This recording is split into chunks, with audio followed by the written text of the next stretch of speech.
Hi everyone, this is Rosa with Earthworks Acupuncture. I just wanted to come on here today and talk to you a little bit about traditional Chinese medicine and its fundamentals or foundations. And it's my hope to kind of break this down in as simple of terms as I can. So moving forward with the discussions, not only with the epidemiologist Kendra Sims, but also the Chinese medical doctor, Dr. Zhenbo Li, so that you can kind of connect the dots for yourself.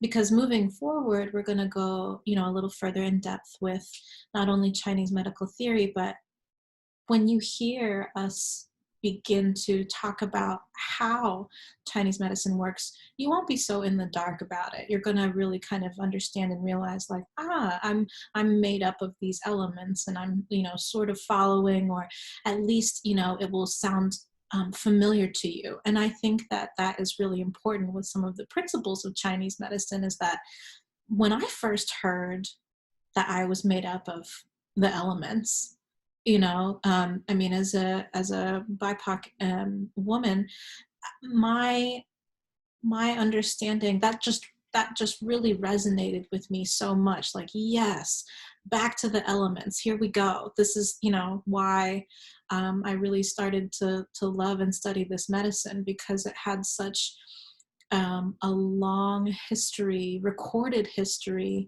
that was somewhat accessible to me either through the internet or when I first started out as an herbal pharmacist in an acupuncture clinic back in North Carolina.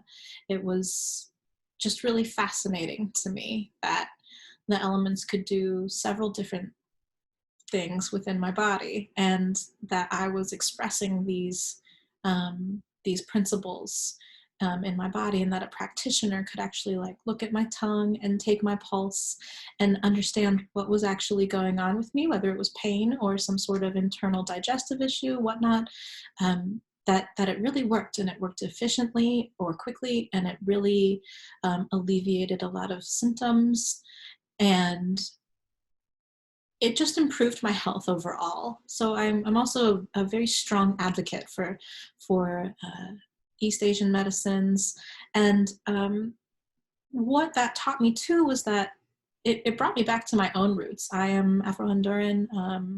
I am of Maya Chorti, or Arawak, Taino, and Garifuna descent, and the Garifunas had lineage from West and Northern Africa.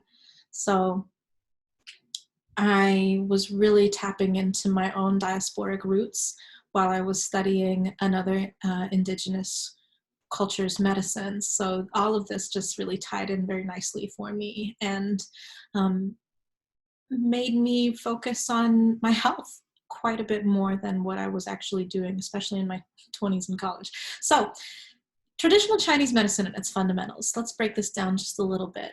The relationship of yin and yang. We've all seen the fun symbol. This is a framework in which we work in as traditional Chinese medical practitioners. And this framework is rooted in ancient Taoist and shamanic texts, which I thought was very fascinating. And yin and yang is about balance, right? When you look at that symbol, that yin yang symbol, there is a dark side and a light side, and within the dark there is a little bit of light, and within the light there is a little bit of dark, and that symbol consistently rotates, continually rotates, and it's about balance. It's all about balance. So all health, disease, and death in the TCM principles are based in balance. So when there's harmony and balance, right, we have health. When there is imbalance of yin and yang, there is dis-ease. And when yin and yang separate, then there is death. So any adjustments of yin and yang lead the human's nature, its own divine nature, its ability to heal by assisting in restoring that balance, right? We just always want to come back to neutral, come back to harmony. If you're into any kind of pranayamic breath, Tai Chi, yoga, Qigong, we always begin and end with just coming back to center, right? Coming back to that breath, coming back to that restorative balance, that place of ease, that place that is very innate and inherent for everyone. We just seem to lose our way sometimes. So yin and yang, just like any couple, think of like a couple, think of like Lucy and Ricky from I Love Lucy, right? Well, Lucy and Ricky have 5 aspects in their relationship, and I'm just going to go over what the 5 are, but I'll just hone in on one as an example, because it's nice to have examples, and you don't really need to know or understand all of this in order to get the benefits of Chinese medicine. So, right, the 5 aspects would be opposition, interdependence, intersupporting, intertransforming, and infinite divisibility. So for intent and purpose and conciseness, we're going to just focus on the examples of opposition. So in opposition, right, if we're looking at nature and we're looking at yin and yang aspects of nature in opposition, right? A yang aspect would be like fire. Fire moves up. It's yang. It's got a lot of energy. Yin moves down. It's like water.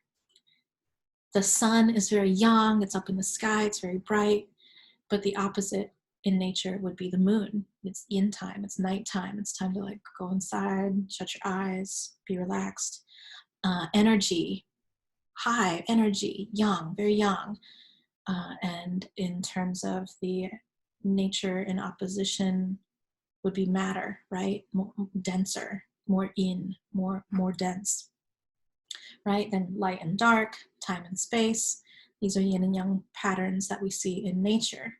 When you are taking that and that template and putting it on or in a medical lens, yin and yang look like yang would be external, right? Any kind of external pathogen, the flu, COVID-19.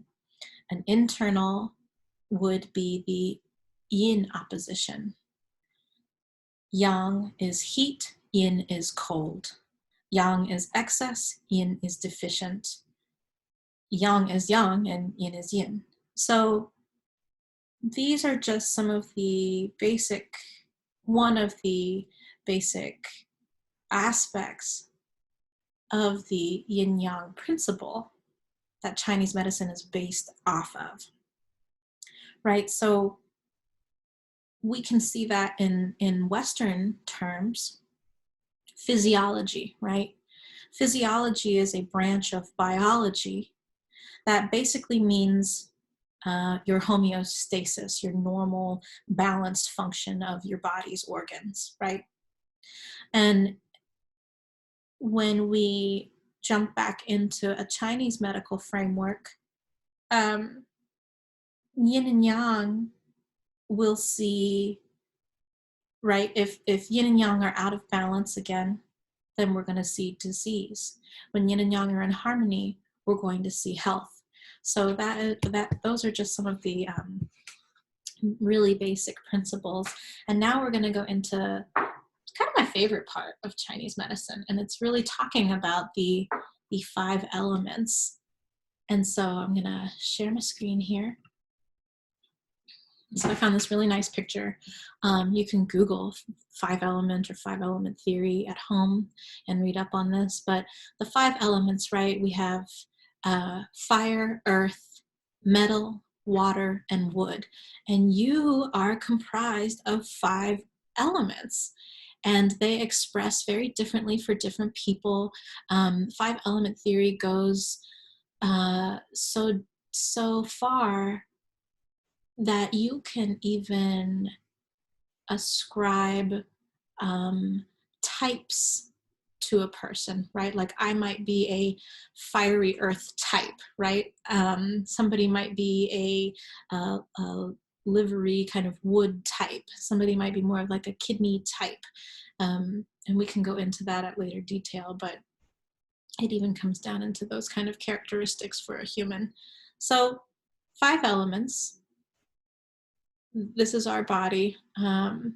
This is what is comprised of our nature and our human body. So we'll start here, the fire element, and we'll go through each. Each element, by the way, has a yin and yang pair. That means that it's got a pair of not only organs, but channels that attach to those organs, right? So the heart has an organ, but the heart also has a channel. Small intestine has an organ, but it also has a small intestine channel.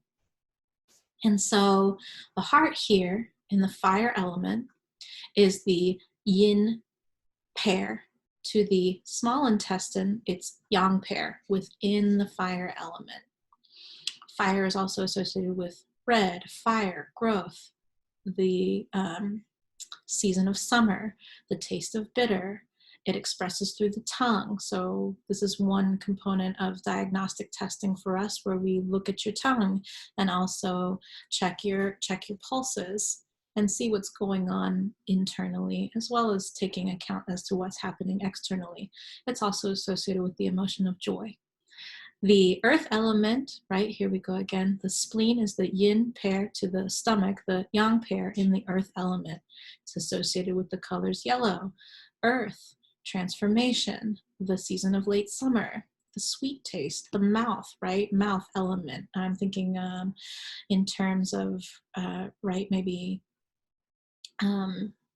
signatures in nature. The mouth kind of attaches to the belly, and your belly is your middle jiao, or your middle dantian, and that is where all your food goes, your grain and your nourishments. So that is why it's associated with the mouth. And worry is one of the emotions that is associated with the earth element. The metal element has the lung yin with the large intestine yang pair. It's associated with white, metal, the harvest, autumn. It's got a pungent smell or flavor to it. It's associated with the nose, and also the emotion of grief. The kidney is the yin pair to the urinary bladder, which is the yang pair. It's associated with black, sometimes blue, water, storage, the season of winter, the salty taste, the ears, and the emotion of fear. And lastly, we have the liver. This is the wood element. The liver is the yin pair to the gallbladder yang pair. It's associated with the colors green, the wood, birth, springtime, which we are now entering, the sour taste or flavor, the eyes, and it's associated with the emotion of anger. Now, all of these are in one very particular cycle here called the generating cycle. So here they kind of explain it, right? Wood generates fire, right? So like wood would feed a fire. Fire, when it, burns down into its embers, creates earth, right? That's like some nice, like really like sooty kind of earth. Earth then, when it is compressed over time, it generates metal. So I'm thinking like compressed over time might look like a mountain, right? And then metal generating water. So, right, we see that too in nature. The metal element, this compressed earth, building a mountain, and then this mountain is just kind of almost like wringing out these trickles and droplets of a small stream that later turn into perhaps a waterfall. And then the water element will then generate wood, right? Wood needs water in order to grow and to spring forward, especially in the time of spring. So that's the generating cycle. This is happening in your body all the time. Is it just generating? And then we have the controlling cycle, right? Some people might seem to associate this with like a pentagram or such. I just think of it as, the controlling cycle, because what we have here then is how these elements then all stay in balance. They need to be in some sort of cycle in order for them to harmonize or stay in balance. The water element will start here, like we're drawing like an actual star. The water controls fire. Fire controls metal. Metal controls wood. Wood controls earth. Earth controls water. So again, that is for your balanced controlling cycle. But when things get out of balance, then you would have, say, an insulting cycle. So, say if you lacked kidney yang, and that might insult the spleen element. Um, having having various forms of dis-ease show in this.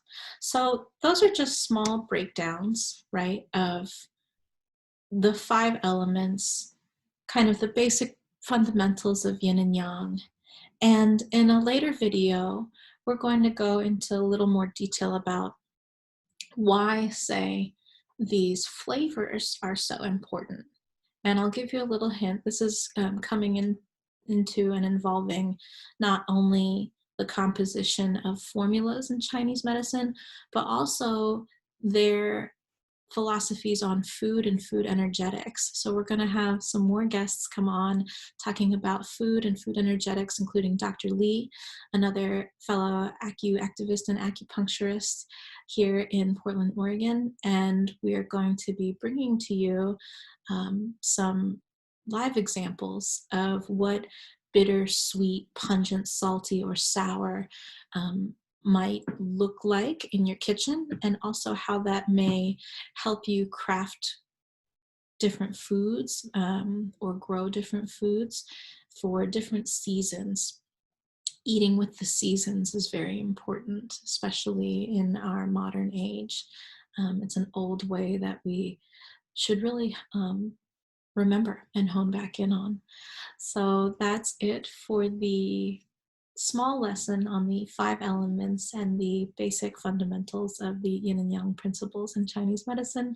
And hopefully that will help you follow along a little bit more when Dr. Lee and I converse on COVID-19. You'll be able to pick up a little bit more out of those videos and future videos about TCM, traditional Chinese medicine, to come. So thank you so much.